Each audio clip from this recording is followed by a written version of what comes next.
Alright guys, स्वागत है आपका इस वीडियो में। तो फाइनली यहाँ पे सोलो लेवलिंग के सीजन 2 का एपिसोड नंबर 7 आ चुका है और यहाँ पे हमें एपिसोड की शुरुआत में फिर से जिनवू और जिनहो का सीन दिखाया जाता है। अब आपको याद होगा कि यार जिनवू यहाँ पे एक कैफे में मिलने के लिए आया था जिनहो से, और जब वो इधर आता है तो उसके कपड़े काफी गंदे हो रहे होते हैं क्योंकि वो डंजन से डायरेक्ट इधर आया होता है। ये देखिए जिनहो काफी ज्यादा अमेज हो जाता है। अब ये लोग वही बात करना शुरू करते हैं कि जिनहो ने अपने डैड को सब कुछ बता दिया था, ठीक है। और जब वो अपने डैड से बात कर रहा था तभी वहाँ पे म्योंगान आ गया और उसने सारी बातें बता दी जो भी रेड गेट के अंदर हुआ था, जिस वजह से जिनवू की सारी एबिलिटीज उसके डैड को पता चल चुकी है। ये भी पता चल गया है कि जिनवू ने व्हाइट टाइगर गिल्ड के हंटर्स को बचाया था। तो जिनवू मन में कहता है कि ऐसा उसने क्यों किया होगा। तो जिनवू कहता है अच्छा तो तुम ये कहना चाहते हो कि तुम्हें अगर यूजन गिल्ड का मास्टर बनना है तो उसके लिए तुम्हें मेरी मदद की जरूरत है। तो जिनहो कहते हैं नहीं सर प्लीज अपने ऊपर इतना ज्यादा प्रेशर मत लीजिए, ठीक है ना। तो जिनवू यहाँ पे कहते हैं देखो यार जिनहो, मैं ये सीन यहाँ पे कट कर दिया जाता है दूसरी और दोबारा से हमें हेडक्वार्टर्स के बाहर का सीन दिखाया जाता है। अब आपको याद होगा यार ली मिनसुन नाम के बंदे का एक सीन दिखाया गया था हमें जहाँ पे वो रीअवेकन हो चुका था। इसी वजह से यहाँ पे काफी सारे फोटोग्राफर्स भी आ चुके होते हैं।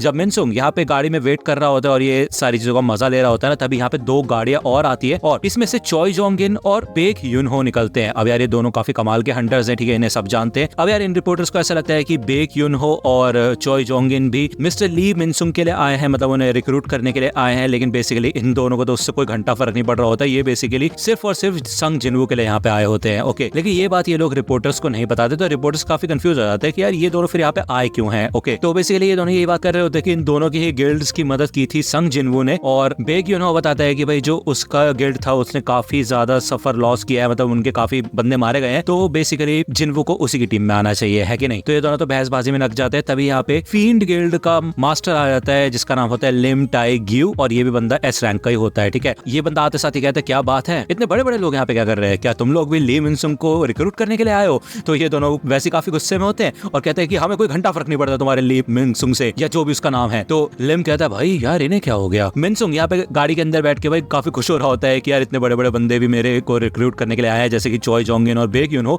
यार ये तो काफी कमाल की बात हो चुकी है। तो ड्राइवर बोलता है ठीक है फिर आपके इंटरव्यू का टाइम हो गया, आपको बाहर जाना चाहिए। मिनसुंग यहाँ पे जैसे बाहर निकलता है तो भाई फोटोग्राफर्स उसकी फोटो खींचना शुरू कर देते हैं और पीछे से जिनवू आता है वो देखता है कि यार यहाँ पे इतने सारे ये फोटोग्राफर्स क्या कर रहे हैं। अब वो तो पीछे खड़ा होता है भीड़ भड़के में, ऑब्वियसली बात है उसको अंदर जाना होता है क्योंकि उसको यहाँ पे ऑफिस में बुलाया गया था। तो जब वो इस लाइन को तोड़ के अंदर जाने लग जाता है तो एक बंदा आता है, वो कहता है ओए तुम एसोसिएशन से हो क्या, हो कौन तुम, तुम्हें नहीं दिखाई दे रहा इतने सारे रिपोर्टर्स यहाँ पे खड़े हुए हैं। तो ये लोग यहाँ पे जिनवू को बिल्डिंग के अंदर घुसने नहीं देते और मिनसुंग कहता है कि ये बंदा है कौन यार, बड़ा बेवकूफ है, सिक्योरिटी इसको लात मार के बाहर निकाल दे तो सही रहेगा। तो यार ये जो गार्ड टाइप होता है मिनसुंग का बंदा होता है, ये कहता है तुम ऐसे अलाउड नहीं हो, ठीक है ना, तुम ऐसे लाइन तोड़ के अंदर नहीं जा सकते, समझे। और यहाँ पे तुम्हें इन्वाइट भी किसने किया। तभी यहाँ पे गोगुन ही आ जाता है और वो कहते हैं कि किसने बोला कि इसको किसी ने इन्वाइट नहीं किया, ये हमारा गेस्ट है। और मिस्टर ली मिनसुंग आपको पता है ना कि ये प्रेस को बुलाने की इजाजत आपको किसने दी है। तो मिनसुंग कहता है हाँ हाँ सर मुझे पता है। तो यहाँ पे गुन ही जिनवू को अपने साथ लेके चला जाता है अंदर। अब ऑब्वियसली बात है यहाँ पे मिनसुंग का मेन ये प्लान ये था कि उसने मीडिया वगैरह को बुलाया था, एक काफी अच्छी खासी अटेंशन वो चाहता था, लेकिन भाई जिनवू ने आके सब कुछ मिट्टी में मिला दिया उसके लिए, ठीक है। अब वो सोचते कि ये बंदा है कौन है, इसके बारे में पता लगाओ, मुझे पता लगाना है कि इसमें ऐसी क्या बात है जो गुन ही खुद उसको अपने साथ लेके गए हैं, और उसने मेरी स्पॉटलाइट भी मेरे से छीन ली। अब मैं क्या करूँ यार अपनी स्पॉटलाइट अपने ऊपर लेके आने के लिए फिर से। तो यार मिनसुंग कहते हैं ठीक है फिर गाइस मैं अंदर जाता हूँ और अपना शेड्यूल पता करके आता हूँ, ठीक है, उसके बाद हम बात करते हैं, ओके। लेकिन यहाँ पे दिखाया जाता है जिनचुल भी आ चुका होता है, वो कहता है कि अंदर आप नहीं जा सकते क्योंकि एक और हंटर का इवैल्यूएशन हो रहा है, ओके। और वैसे भी आपका इवैल्यूएशन तो 11 बजे शुरू होने वाला है, तभी आपको अलाउ किया जाएगा अंदर जाने के लिए। तो मिनसुंग गुस्सा हो जाता है, वो कहता है क्या बकवास कर रहे हो तुम, मतलब मेरे को आधा घंटा और वेट करना पड़ेगा, क्यों। तो वो मन में सोचते हैं कि कहीं ये सब उसी बंदे की वजह से तो नहीं आ रहा है जिसको चेयरमैन अपने साथ लेके गए थे अंदर। अब रिपोर्टर्स यहाँ पे आ चुके होते हैं, भाई उसकी बेइज्जती हो गई है बुरी तरह से यहाँ पे, क्योंकि भाई आधा घंटा और थोड़ा ना वेट करेगा वो यहाँ पे जिनचू से कहते हैं कि हे तुम्हें पता है ना दोस्त कि मैं हूँ कौन, मैं ली मिनसुंग हूँ, समझे, इकलौता ली मिनसुंग। तो जिनचुल कहता है हाँ तुम 11 बजे के बाद ही एंट्री कर पाओगे। तो मिनसुंग कहते तुम्हें समझ नहीं आ रहा, तुम्हें पता है यूजिन कंस्ट्रक्शन कौन है, हंटर एसोसिएशन के सबसे बड़े स्पॉन्सर हैं वो, और मेरे पिता ली वॉन ग्यू वाइस प्रेसिडेंट है यूजिन कंस्ट्रक्शन के। तुम्हें पता भी है तुम्हारे एसोसिएशन को कितना पैसा देते हैं हम लोग, तुम्हें तो अभी मेरे पैरों पे गिर के गिड़गड़ाना चाहिए, और इतने सारे कैमरास के सामने तुम मेरे को ऐसे ट्रीट कैसे कर सकते हो। तो जिनचुल कहता है कि उससे कोई फर्क नहीं पड़ता। तो बेसिकली यहाँ पे मिनसुंग बहुत ज्यादा शॉक हो चुका होता है, ठीक है। वो ये कहता है तुम सच में कॉन्सिक्वेंसेस के लिए तैयार हो ना, तुम्हें पता है ना तुम क्या कर रहे हो। तो जिनचुल कहता है और तुम, अगर मैं तुम्हारे क्वेश्चन का आंसर दूं तुम तैयार हो कॉन्सिक्वेंसेस के लिए मिस्टर ली। तो ये सुन के तो मिनसुंग शॉक हो जाता है। यहाँ पे हमें एसोसिएशन के अंदर का सीन दिखाया जाता है। तो गुन ही बताता है कि चॉय जोंगिन और बेक युनहो दोनों के दोनों 2 घंटे से यहाँ पे वेट कर रहे हैं, और ये काफी बड़ी बात है भाई, ठीक है ना। ये बड़े बड़े हंटर्स हैं यहाँ पे, तकरीबन 2 साल हो चुके हैं किसी एस रैंक के हंटर को आए हुए इस दुनिया में, ठीक है ना। तो तुम 2 साल में पहले हो, और वैसे भी हंटर्स गिल्ड ने तुम्हारी स्ट्रेंथ को अपनी आंखों से देख लिया है और वो चाहते हैं कि तुम उनका गिल्ड ज्वाइन करो। तो यहाँ पे एक बंदा आता है, वो कहता है कि आपका रीएवैल्यूएशन करने के लिए हमें आपका स्किल को कैटेगराइज करना होगा और देखना होगा हमें आपको किस क्लास में डालना है। तो तो आपके स्किल्स हम देख सकते हैं क्या। तो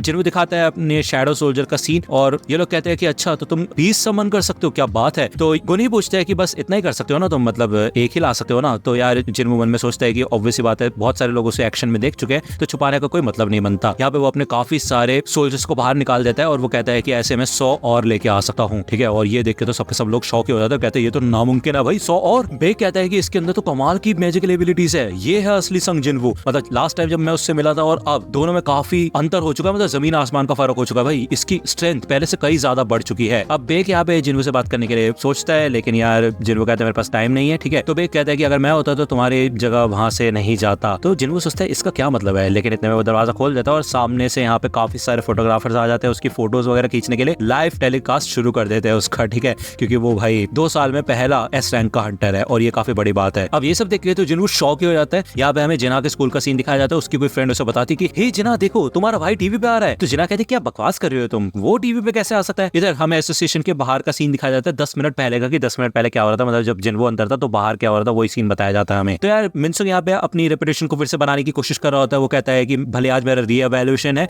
लेकिन फिर चाहे मेरे को आज कोई भी रैंक मिले, मैं ली मिनसुंग प्रॉमिस करता हूँ कि मैं एक हंटर बन के लोगों की सेवा करूंगा। तो ये बात सुनकर तो रिपोर्टर्स काफी ज्यादा शॉक हो जाते हैं कि ली मिनसुंग रिटायर हो रहा है। तो यार मैं आपको बता दूं कि ली मिनसुंग एक काफी अच्छा खासा स्टार है और एक हंटर बनने के बाद वो ये स्टार पंथी छोड़ देगा, ये उसका कहना है, ठीक है। एशिया का सबसे बड़ा मूवी स्टार है वो। तो ये सुन के ही यहाँ पे ये सारे के सारे रिपोर्टर्स पागल हो जाते हैं कि ऐसा कैसे हो सकता है कि मिस्टर ली इतने कमाल के करियर को छोड़ के एक मामूली से हंटर बन जाएंगे, फिर चाहे उनको एक छोटी ही रैंक क्यों ना मिले। तो मिनसुंग मन में ये कहता है कि ये तो बहुत बड़ा झूठ है, क्योंकि मेरे को पहले से पता है कि मेरी रैंक ए होने वाली है और बस 2 साल के लिए, बस 2 साल के लिए मेरे को कई मिलियन मिलेंगे जिससे कि मैं फील्ड गिल्ड को प्रमोट कर पाऊं और इससे मेरी रेपुटेशन भी सुधर जाएगी और सब कुछ ठीक हो जाएगा। सबके सब लोग काफी इंप्रेस हो जाएंगे कि कैसे मैंने फेम को छोड़ दिया और पैसे को छोड़ दिया सिर्फ और सिर्फ लोगों की जान बचाने के लिए। कितनी कमाल की स्टोरी है। तभी यहाँ पे ये जो रिपोर्टर्स होते हैं इनको कॉल पे न्यूज मिल जाती है कि भाई जो हंटर्स एसोसिएशन की वेबसाइट है वहाँ पे एक नया एस रैंक का हंटर अपडेट हुआ है जो कि कोरिया का 10वां एस रैंक का हंटर है और उसका नाम रिवील हो चुका है, ठीक है। जिसके बाद यहाँ पे फिर से जो भी उसने झूठ बोले है मिनसुंग ने, वो सबके सब मिट्टी में मिल जाते हैं, क्योंकि दोबारा से लोगों का ध्यान संग जिनवू की तरफ चला जाता है, क्योंकि वो एस रैंक का हंटर है और ये बात पूरी मीडिया को पता चल चुकी होती है। अब ये सबके सब लोग समझ जाते हैं कि सुबह से यहाँ पे एसोसिएशन को बंद कर रखा था, इवैल्यूएशन सेंटर को बंद कर रखा था, वो मिनसुंग की वजह से नहीं था, वो एस रैंक के हंटर के लिए था, ठीक है। यहाँ पे टोटली पूरी तरह से मिनसुंग का खेल खत्म हो चुका होता है। ये सारे रिपोर्टर्स आगे बढ़ के इन्फॉर्मेशन निकालने की कोशिश करते हैं और मिनसुंग को तो पीछे धकेल देते हैं। भाई मिनसुंग कहता है भाई आज के दिन में लाता क्या एस रैंक के हंटर को दुनिया में आने का। यहाँ तक कि जो फील्ड गिल्ड का मास्टर होता है वो भी बोलता है कि मिस्टर ली मैं आपसे बाद में बात करता हूँ, ठीक है, मैं निकलता हूँ यहाँ से। तो यहाँ पे हमें फिर से अभी का सीन दिखाया जाता है। जिनवू के आते साथ ये सबके सब लोग शॉक हो जाते हैं, उनको पहले से पता चल चुका होता है क्योंकि उनको न्यूज मिल गई थी। दूसरा यहाँ पे हमें माइनस टीम का सीन दिखाया जाता है। वो बंदा कहता है कि क्या बात है संघ का नाम टीवी पे आ रहा है देखो। तो उसका जो दुश्मन सा था ना वो बंदा, वो तो चिढ़ता रहता है, वो कहता है कि देखा मुझे पता था कि वो एक क्रिमिनल है, चलो देखते हैं न्यूज में क्या कह रहे हैं उसके बारे में।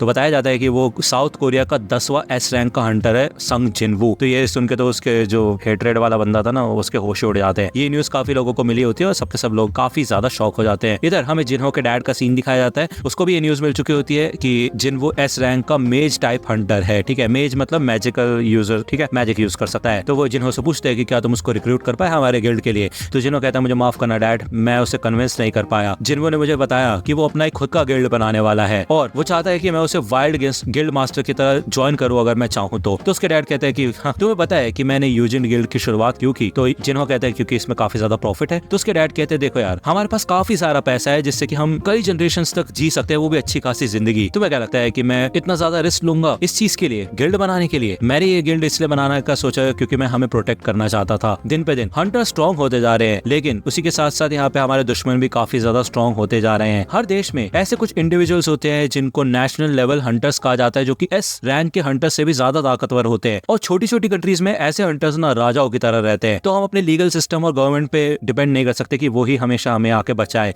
इसी वजह से मैंने अपना खुद का गिल्ड शुरू किया, पैसा या फिर कनेक्शन बनाने के लिए नहीं, ऐसे हंटर्स ढूंढने के लिए जिसके ऊपर हम भरोसा कर सके। और ऐसा लगता है कि तुमने एक को ढूंढ भी लिया है, तो ठीक है, फिर मेरा अप्रूवल है कि तुम यूजिन गिल्ड के लीडर बन सकते हो। उसे आगे बढ़ाओ और नाम रोशन करो यूजिन गिल्ड का। ताकतवर हंटर्स को इकट्ठा करना शुरू करो, क्योंकि फ्यूचर में वो सारे के सारे हंटर तुम्हारे सबसे वैल्यूएबल एसेट होंगे। तो जिन्हों कहते हैं शुक्रिया फादर, लेकिन मैं आपका ये ऑफर एक्सेप्ट नहीं कर सकता, मैं जिनवू के गिल्ड को ज्वाइन करने वाला हूँ। अब जिनवू सोचता है कि ये सारे के सारे रिपोर्टर मेरे सामने क्यों आके फोटोज खींच रहे हैं, भाई ली मिनसुंग की क्यों नहीं खींच रहे। तो ये सबके सब लोग तो अपने क्वेश्चन आंसर्स करना शुरू कर देते हैं। तभी यहाँ पे बेक आता है, वो कहता है कि इन लोगों से निपटने में तुम काफी ज्यादा थक जाओगे, तो चलो फिर ठीक है घर चलते, मेरे साथ चलो। लेकिन लेकिन यहाँ पे पलक झपकते ही जिन्वू गायब हो जाता है और इस क्राउड के पीछे आ चुका होता है। भाई ये स्पीड देख के रिपोर्टर्स तो शॉक हो ही जाते हैं, उसके साथ साथ यहाँ पे बेक यूनहो भी शॉक हो जाता है। इसके साथ साथ चोय जोंगे ने ये चीज देखी होती है, वो कहता है क्या बात है, भले ये एक मेज टाइप का हंटर है लेकिन इसके अंदर काफी कमाल की एथलेटिक एबिलिटीज हैं। ये देख के यहाँ पे बेक तो काफी ज्यादा शॉक हो जाता है, वो कहता है क्या ऐसा कैसे हो सकता है, भाई मुझे पता था वो ताकतवर है, उसके अंदर कमाल की स्ट्रेंथ है। पिछली बार जब मैं उससे मिला था उसकी माना लेवल्स काफी कमाल के थे, मुझे पता है कि वो स्ट्रॉन्ग है, लेकिन उस समय वो मुझसे ज्यादा स्ट्रॉन्ग नहीं था, लेकिन ऐसा लगता है कि वो मुझसे भी ज्यादा स्ट्रॉन्ग बन चुका है। क्या ऐसा हो सकता है कि ये एक ऐसा हंटर है जो कि हमेशा लेवल अप कर सकता है और भी ज्यादा ताकतवर बनते रह सकता है। अब यार ये बात तो पूरी न्यूज में फैल चुकी होती है, पूरे देश में फैल चुकी होती है कि जिन्वू एस रैंक का हंटर बन चुका है, इसी वजह से वो काफी ज्यादा पॉपुलर हो चुका होता है। तो ये न्यूज यहाँ पे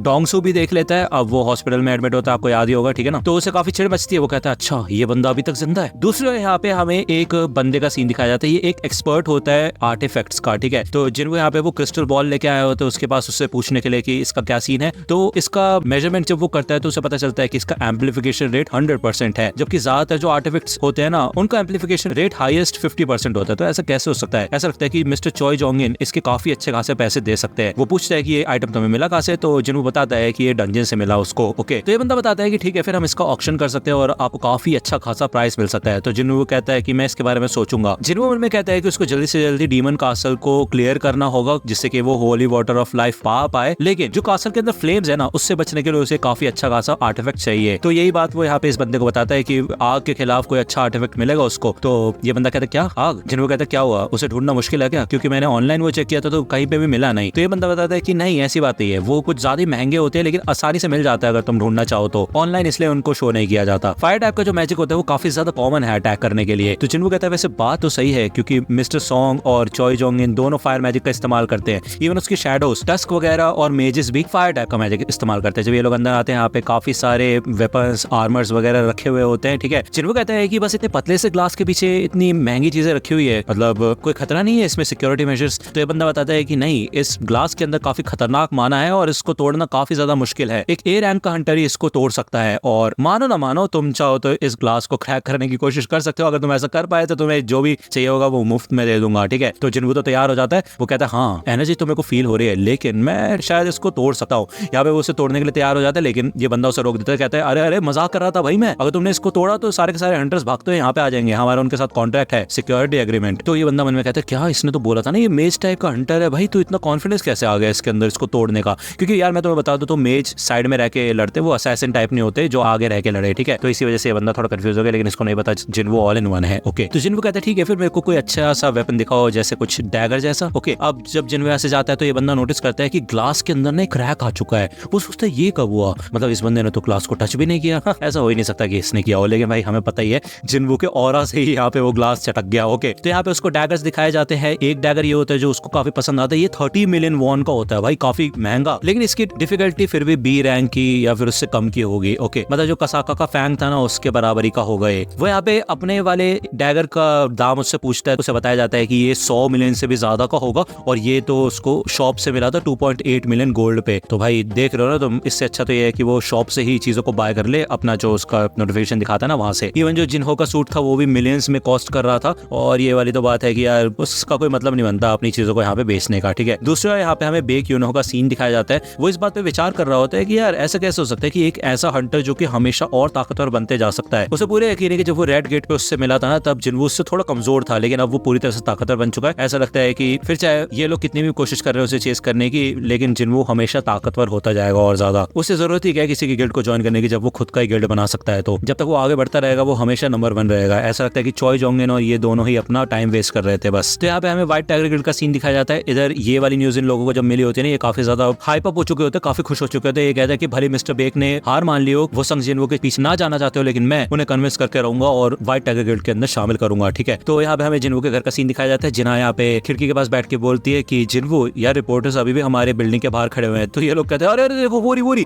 तो यहाँ पे जिन्हा छुप जाती है नीचे, ठीक है। तो जिन्वू कहता है क्या हुआ, नीचे जाकर उन्हें कुछ बोलूं? तो जिन्हा कहते नहीं कुछ मत बोलो, तुम्हें वैसे तुम्हारी रेपुटेशन इतनी खराब हो गई, तुम्हें इतने हेट कमेंट्स मिल रहे हैं इंटरनेट पे और उसमें आग मत डालो। तो जिन्वू कहता है क्या हेट कमेंट्स, क्यों, मैंने क्या किया ऐसा? तो जिन्हा कहती है कि तुम्हें याद नहीं तुमने रिपोर्टर्स को इग्नोर किया और वहां से भाग गए थे तुम, और वैसे भी जो बाहर लोग हैं उनके बारे में टेंशन लेने की जरूरत नहीं है, बाहर में जाने दो उन्हें। तभी यहाँ पे दरवाजा खटखटाया जाता है, जिन्वू देखने के लिए जाता है और उसे लगता है कि रिपोर्टर्स होंगे। वो कहता है कि अभी इनकी वाट लगाता हूं मैं, जो भी होगा। जैसे वो दरवाजा खोलता है और कहता है कि ओए ये बंद नहीं करोगे तुम, लेकिन इतने में वो देखते सामने जिन्हो खड़ा होता है। वो कहता है कि सर मेरे को मेरे बाप ने घर से बाहर निकाल दिया। तो जिन्हो कहता है मुझे तो लगता था कि तुम्हारी खुद की जगह है, तुम्हारा खुद का अपार्टमेंट था ना। तो जिन्हो बताता है कि नहीं, वो भी मेरे डैड के नाम पे था, उन्होंने हर जगह से मेरे को बाहर निकाल दिया, प्लीज एक फेवर है, क्या मैं आपके घर पे रह सकता हूँ। तो जिन्हो उसके मुंह पे दरवाजा बंद कर देता है। जिन्हा कहती क्या हुआ, उसे जानते हो तुम? तो जिन्हो कहता है ना, उस बंदे को तो मैंने कभी देखा ही नहीं पहले। तो जिन्हो यहाँ पे दरवाजा पीटना शुरू कर देता है। दूसरा यहाँ पे हमें जिन्हो के घर का सीन दिखाया जाता है। अब यार उसके डैड की वाइफ बोलती है कि तुम आज कुछ ज्यादा ही हार्श नहीं होगे जिन्हो के ऊपर। तो उसके डैड बोलते हैं नहीं, मेरे ख्याल से मुझे और हार्श होना चाहिए था उसके ऊपर, मैंने उसके लिए इतनी मेहनत की जिससे कि वो खुद का रास्ता चुन सके, लेकिन उसने क्या डिसाइड किया कि किसी और के लिए काम करेगा वो। शिट यार, क्या अजीब सी चीज है ये। तो यहाँ पे वो देखते हैं अपनी वाइफ को, तो उसको दो दो दिख रहा होता है सब कुछ, और उसकी तबीयत काफी खराब हो जाती है जिससे कि वो नीचे कोलैप्स हो जाता है। ओके, ये एपिसोड यहीं पे खत्म होता है। नेक्स्ट एपिसोड आएगा जल्दी से जल्दी, मतलब देखते हैं यार। पिछली वीडियो पे काफी अच्छा खासा रिस्पॉन्स दिया आपने, हो सकता है कि मैं नेक्स्ट एपिसोड 2 दिन के अंदर ही लेके आ जाऊं। अब देखते हैं यार इस वीडियो पे कितने व्यूज आते हैं, उस हिसाब से डिपेंड करेगा। ठीक है, अगर वीडियो पसंद आए तो लाइक करना, सब्सक्राइब कर लो, अगर चैनल पे नए हो तो। मिलता हूं आपसे अगली वीडियो में, तब तक के लिए गुड बाय।